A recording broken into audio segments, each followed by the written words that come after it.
A woman yells at a maid for touching her jewelry, but the camera reveals the truth. "You thief. I knew I couldn't trust you."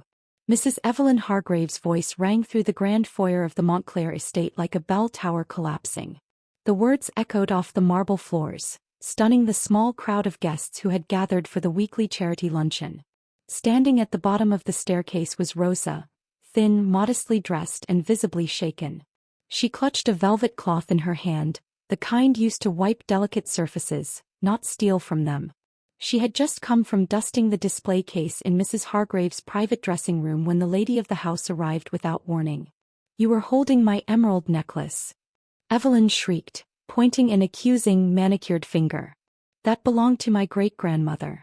You think just because we let you live under our roof, you can help yourself to our heirlooms." Rosa tried to speak, but the words caught in her throat. "Ma'am, I was only—" "Save it," Evelyn snapped. "I'm calling security. You're not taking another step in this house." Behind her, Evelyn's daughter Clarissa, 18, spoiled and largely indifferent, peeked from behind the drawing room curtains, sipping her mocktail. A few other well-dressed guests whispered behind fans, their curiosity piqued but their sympathy absent. The butler, Mr. Jenkins, stepped forward, his brow furrowed. "Madam, if I may—" "No, Jenkins," Evelyn cut him off. "She's gone too far. And this time I'll prove it. I'm done being made a fool in my own home." Her husband, Charles Hargrave, a tall, quiet man known more for his accounting firm than his opinions, walked in at that moment, startled by the chaos. "What on earth is going on?" "I caught her red-handed," Evelyn barked, waving toward Rosa. "She was fondling my jewelry like it belonged to her." Rosa turned to Charles. "Sir, I was only dusting like always. I never—" Evelyn's face turned redder. "You're done here. Get your things. Leave now." Charles hesitated, looking at Rosa's terrified face, then at his wife's. "I suggest we check the security cameras," he said calmly. "If you're right, Evelyn, the footage will prove it." Evelyn scoffed. "Fine. I'm sure the truth will finally come out." But Rosa stood still, her face a portrait of quiet devastation. She had worked here for 3 years.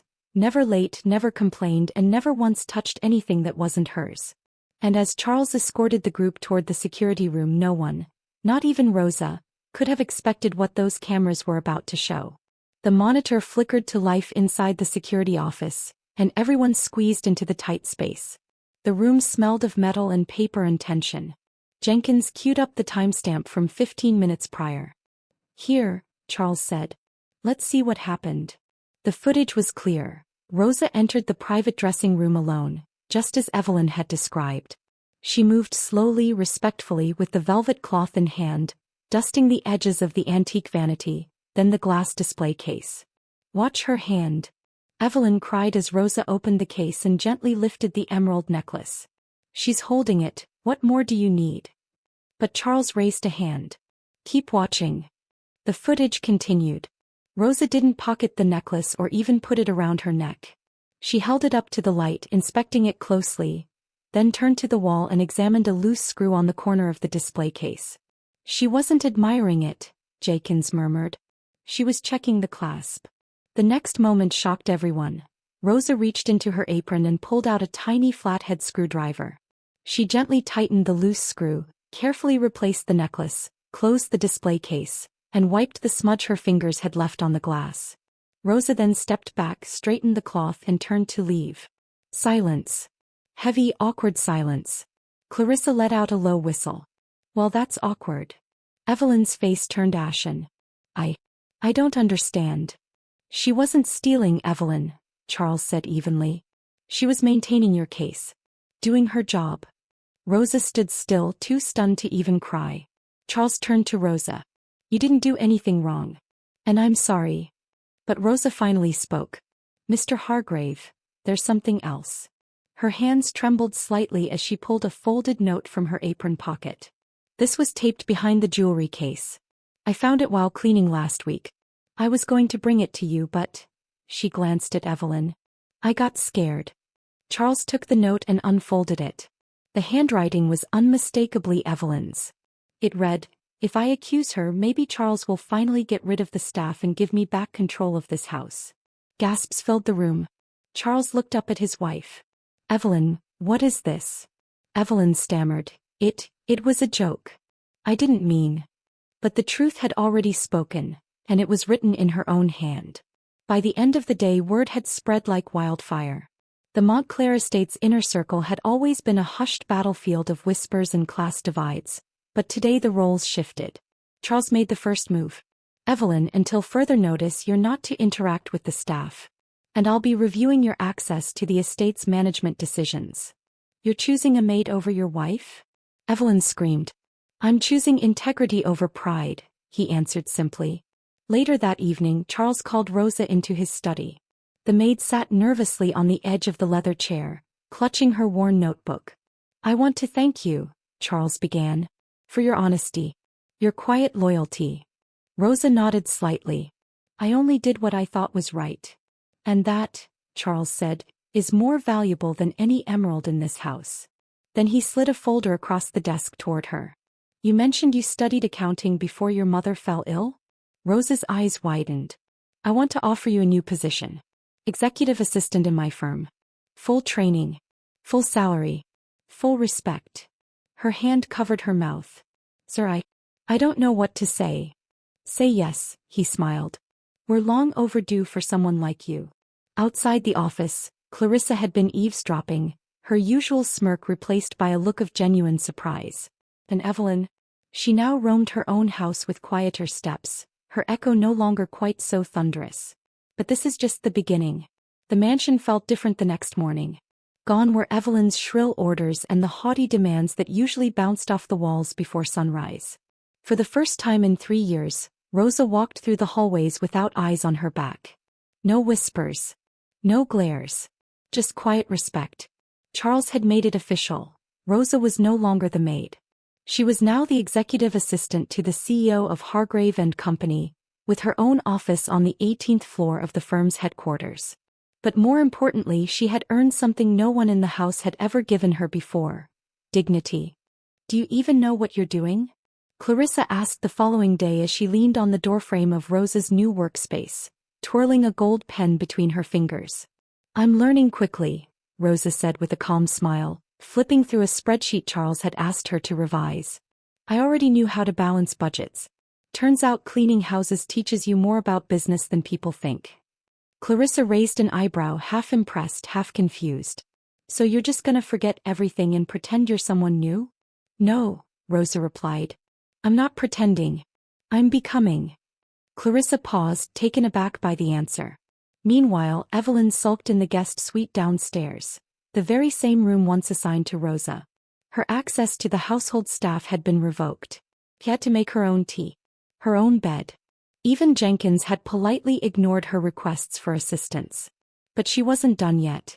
That evening, Evelyn made a phone call to an old family contact, Graham Holt, an infamous private investigator known for digging up dirt that didn't exist until it needed to.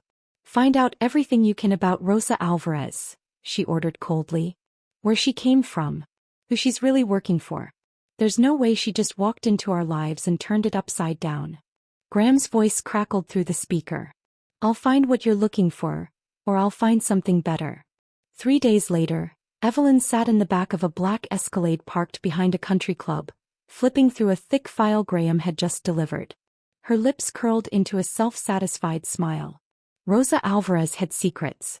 Born in El Paso. Valedictorian of her high school. Admitted to a top university in New York. But she never graduated. Disappeared from academic records. Changed addresses frequently. Gaps in employment history. No digital footprint for 4 entire years. Then she reappeared in Virginia. Working as a house cleaner. Quiet. Untraceable. Till now. There's something else, Graham added. A sealed court case. Confidential, but I know a judge who owes me a favor. What's in it? Evelyn asked, almost breathless. A wrongful conviction. Rosa took the fall for her brother. Identity theft. Forgery. Served 14 months in juvenile detention. Case sealed when it was overturned. Evelyn's eyes gleamed. So she's not so innocent after all. She didn't wait another minute. That night, during dinner, she entered the dining room uninvited. The family was mid-meal, Charles, Clarissa and Rosa, who had been invited as a guest. I hope you're all enjoying your fairy tale, Evelyn said, her voice laced with venom. But perhaps you'd like to know who's really sitting at your table. Charles's fork clinked against his plate. Evelyn, this isn't the time. Oh, I think it is, she replied, tossing the manila folder onto the table. Your executive assistant has a criminal past. Juvenile record, sealed court file, time behind bars. Clarissa looked stunned. Rosa froze. Charles opened the folder, scanning the pages. His expression didn't change, but his voice did. Rosa, is this true? Rosa slowly stood. Her hands trembled, but her eyes held no fear. Yes, she said softly. It's true. I was 17. My brother was involved in something he shouldn't have been. I signed a document to protect him. I didn't know what it meant at the time. Thought I was helping. And I paid the price. Evelyn smirked. So much for your saint. But Rosa turned to Charles. I never wanted pity. Just a second chance. I cleaned your floors not because I had to, but because it gave me a roof. And when you gave me this position, I gave it everything I had. I won't apologize for trying to rebuild my life. Charles stood slowly, folding the file and placing it aside. Evelyn, he said calmly, Rosa may have a past. But unlike you, she didn't lie to manipulate others. She didn't fabricate evidence. She didn't try to destroy someone's reputation out of jealousy. He looked at Rosa and added, Thank you for being honest. Your job is safe. Evelyn's jaw dropped. You're siding with her. After everything. Charles turned to his wife. No, Evelyn. I'm siding with the truth. But Evelyn had one last card to play. The next day she returned to the security room and demanded footage from the day Rosa allegedly cleaned the jewelry case. I want the full footage, she told Jenkins, not just what was shown in the hallway. Jenkins hesitated but gave in under her demand. He queued up the internal hallway feed near the dressing room. What played next, however, stopped Evelyn in her tracks. It wasn't Rosa sneaking around. It was Clarissa. Clarissa, wearing gloves, entering her mother's dressing room late at night. Removing the emerald necklace. Holding it up to the light. Trying it on. Then accidentally dropping it. The necklace cracked slightly and Clarissa panicked.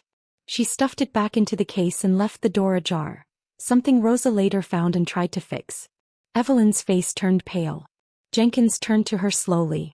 Madam, you asked for the truth. There it is. But the shock hadn't ended. A final timestamp, just 2 hours before the luncheon, showed Evelyn herself opening the case, inspecting the cracked clasp and quietly closing it again. She knew all along. Knew the necklace was already damaged. Knew Rosa hadn't done it. She simply waited for the right moment to humiliate her. That evening, Charles called a family meeting, with Jenkins present and the video queued up. Clarissa admitted her part with tears and remorse. Evelyn, however, had nothing but silence. I didn't want her here, she finally muttered. She didn't belong. This was supposed to be my house. Charles looked at her, calm but cold. This was never about the necklace. It was always about control.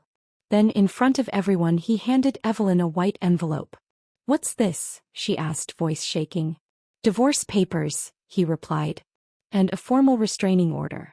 You're no longer welcome here. Clarissa burst into tears. Rosa sat frozen. Evelyn stood, her voice trembling. You're throwing away everything for her? No, Charles replied. I'm protecting everything from you. And with that, Evelyn left the mansion, her empire built on suspicion and status shattered by her own lies.